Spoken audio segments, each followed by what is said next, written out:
KFCचं chicken खाल्लंय का कधी? कसं आहे? मस्तच ना. आजपर्यंत त्याची जगभर असलेली पसंती आम्हा सर्वांनाच माहिती आहे. पण याच्या पाठीमागचा एक खूप मोठा संघर्ष तुम्हाला माहिती आहे का? हो, हा संघर्ष आहे KFCचे फाउंडर कर्नल हार्लंड सँडर्स यांचा. एखादी व्यक्ती त्यांच्या आयुष्यामध्ये किती वेळा अपयशी होऊ शकते? 10 वेळा, 50 वेळा, 100 वेळा. पण इतक्या वेळा वाट्याला अपयश येऊन सुद्धा पुन्हा प्रयत्न करण्याची उदाहरणं कमीच आहेत. आता या माणसाने आयुष्यामध्ये 1-2 नाही तर तब्बल 1008 वेळा अपयश पचवलं तरी तो खचला नाही. ते म्हणतात ना, भगवान के घर देर है पर अंधेर नाही. असाच काहीसा प्रवास आहे सँडर्स यांचा. तर चला मग जाणून घेऊया कर्नल सँडर्स यांचा संघर्षाचा प्रवास. नमस्कार, मी प्रिया आणि तुम्ही पाहत आहात Star Maharashtra News. Colonel Harland Sanders यांचा जन्म 1890 मध्ये अमेरिकाच्या इंडियाना येथील हेनरी विलेत या ठिकाणी झाला. लहान वयातच सँडर्स यांचा संघर्ष सुरू झाला. वडील गेले, आईने दुसरं लग्न केलं. त्यांच्या सावत्र वडिलांना ते पसंत नव्हते, त्यामुळे सँडर्स यांनी आंटीकडे राहू लागले. परिस्थिती अजूनच खराब झाली.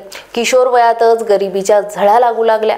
त्यामुळे 7वी मध्ये असतानाच शाळा सोडली आणि जवळच्या एका शेतामध्ये कामाला सुरुवात केली. वयाच्या अवघ्या 7व्या वर्षी सँडर्स हे स्वयंपाक बनवायला शिकले. सँडर्स हे चिकन खूप स्वादिष्ट बनवायचे आणि हेच चिकन पुढे चलून त्यांचं नावलौकिक करणार होतं. 19व्या वर्षी त्यांचं लग्न झालं. त्यानंतर ते सेनेमध्ये भरती झाले, पण तिथून त्यांना काढून देण्यात आलं. आयुष्याची गाडी रुळावर आणण्यासाठी रेल्वेत नोकरी पकडली, मात्र एका विवादामुळे तीही सोडून दिली. ज्यामुळे आयुष्यभर सोबत राहण्याची जिने शपथ घेतली होती तिने सुद्धा सँडर्स यांची साथ सोडली. जीवनात ना नशिबाने साथ दिली ना जवळच्या लोकांनी, तरी सुद्धा सँडर्स चालत राहिले. कधी क्रेडिट कार्ड, तर कधी इन्शुरन्स, तर कधी गाडीचे टायर विकले. लाईटचे लॅम्प बनवण्यापासून ते नाव सुद्धा हातात घेतली. पण हातात यश काही मिळाले नाही, तरी सुद्धा हा माणूस चालतच राहिला. वयाच्या 40व्या वर्षी आयुष्याने पलटी मारली. दिवस बदलायला सुरुवात झाले जेव्हा केटकीच्या कॉर्बिलमध्ये सँडर्स यांनी एक छोटा गॅस स्टेशन खरेदी करून चिकन विकायला सुरुवात केली. अनेक वेळा एक्सपेरिमेंट केल्यानंतर सँडर्स यांनी चिकनची रेसिपी बनवली होती. लोकांना ते चिकन आवडू लागले. सँडर्सच्या त्या स्टॉलच्या समोरची गर्दी काही कमी झाली नाही. केटकी फ्राईड चिकन म्हणजेच KFC या नावाने ते चिकन विकलं जाऊ लागलं. त्यांना सर्वजण कर्नल असं म्हणायचे, पण त्यांना कर्नल ही उपाधी सेनेमुळे भेटली नसून त्यांच्या चिकनच्या खास रेसिपीमुळे भेटली होती. एक दिवस केटकीचे गव्हर्नर त्या ठिकाणी आले आणि त्यांनी सँडर्सचं फ्राईड चिकन खाल्लं आणि त्याची चव त्यांच्या मनात घर करून गेली. मग काय, खुश झालेल्या गव्हर्नरनी त्यांना कर्नल ही उपाधी दिली. त्या दिवशीपासून लोक त्यांना कर्नल हार्लंड सँडर्स या नावाने ओळखू लागले. पण हा संघर्ष इथपर्यंतच मर्यादित नव्हता. आता जिथं सँडर्सचे हे रेस्टॉरंट सुरू झालं त्या ठिकाणी एक हायवे प्रोजेक्टला मंजुरी देण्यात आली, ज्यामुळे त्यांचं ते रेस्टॉरंट तोडण्यात आलं आणि इथूनच आयुष्याचा तोच संघर्ष पुन्हा त्यांच्या जीवनात सुरू झाला. सँडर्स यांनी आपल्या चिकनला लोक पसंती देतात, त्यामुळे आपण आपलं चिकन दुसऱ्यांच्या रेस्टॉरंटमध्ये विकायचा विचार केला आणि केटकी फ्राईड चिकन या नावाने चिकन विकायचा प्रस्ताव घेऊन 10 ते 20 नाही तर तब्बल 1008 रेस्टॉरंटचे दरवाजे त्यांनी ठोठावले. पण प्रत्येक वेळी त्यांच्या वाट्याला आली ती म्हणजेच निराशा. आणि शेवटी 1008 वेळा नकार भेटला तरी सुद्धा हिम्मत केली आणि 1009व्या वेळेस चिकन विकायचा प्रस्ताव ठेवला आणि 1009व्या वेळेस त्यांना अपयश मिळालं आणि त्यांच्या या चिकनला सुद्धा सहमती मिळाली आणि इथूनच सुरू झाला KFCच्या यशाचा प्रवास. आपलं चिकन KFC याच नावाने लोकांपर्यंत पोहोचलं पाहिजे या निर्णयावर कर्नल ठाम राहिले. 1000 वेळेस अपयश पचवलं, पण एकही वेळेस निर्णय बदलला नाही. यामुळेच आज KFC वरती पांढऱ्या दाढीत दिसणारा कर्नल सँडर्स लोकांच्या मनात आजही जिवंत आहे. ज्या रेस्टॉरंटमध्ये त्यांनी चिकन विकायला सुरुवात केली तिथे त्यांना चांगला मोबदला मिळू लागला.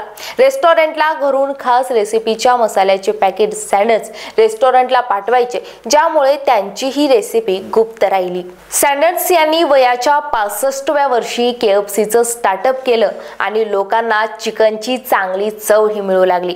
KFCच्या चर्चा वाढल्या आणि लोकांमध्ये KFCचं चिकन फेमस होऊ लागलं। 1963 मध्ये वकील जॉन वाई ब्राउस ज्युनियर आणि व्यापारी जॅक सी मॅसी यांनी सॅंडर्स यांची भेट घेतली आणि KFCची फ्रँचायझी विकत घेण्याचा प्रस्ताव ठेवला। सुरुवातीला सॅंडर्स यांनी नकार दिला, पण त्यानंतर $2 मिलियन मध्ये जानेवारी 1965 ला ती विकली गेली। यात एक करार झाला आणि याच करारान्वये केंटकी फ्राईड चिकन ही कंपनी जगभरात आपले ब्रँचेस उघडेल आणि चिकनच्या क्वालिटीमध्ये कधीही हलगर्जीपणा करणार नाही असेच ठरले। त्यानंतर कर्नल सॅंडर्स यांना आयुष्यभर $40,000 रक्कम वेतन म्हणून देण्याचे ठरले। नंतर त्यात वाढ करून ते $75 केले गेले। त्यानंतर अनेक कंपनींच्या हातात त्यांची ही कंपनी गेली। सध्या या कंपनीचा ताबा आणि सर्व अधिकार यम ब्रँड्स इन्कॉर्पोरेशन जवळ आहेत। बघा ना, संपूर्ण आयुष्य एका स्वप्नाच्या पाठीमागे घातल्यानंतर शेवटी त्यांनी ते स्वप्न वास्तवात आणलं। खरं पण जास्त दिवस ते स्वप्न सॅंडर्स जगू शकले नाही। वयाच्या 90व्या वर्षी म्हणजेच 1980 मध्ये त्यांनी शेवटचा श्वास घेतला। जिद्द असावी तर अशी, कारण आज जरी कर्नल सॅंडर्स जिवंत नसले तरी सुद्धा त्यांची कीर्ती, त्यांचा तो संघर्ष अजूनही KFCच्या रूपात जिवंत आहे। अपयशाला खचून जाऊ नका, एक दिवस यश नक्कीच तुमचं असेल। कर्नल सॅंडर्सच्या जीवनातून, या जीवन प्रवासातून तुम्ही काय बोध घेतला कमेंट करून नक्की सांगा आणि स्टार महाराष्ट्र न्यूजला फॉलो करायला विसरू नका। नवनवीन घडामोडी पाहण्यासाठी स्टार महाराष्ट्र न्यूजला सबस्क्राइब करा आणि ताज्या बातम्यांचे अपडेट मिळवण्यासाठी बेल आयकॉनला प्रेस करा आणि परिपूर्ण बातमी बरोबर रहा, इतरांपेक्षा एक पाऊल पुढे।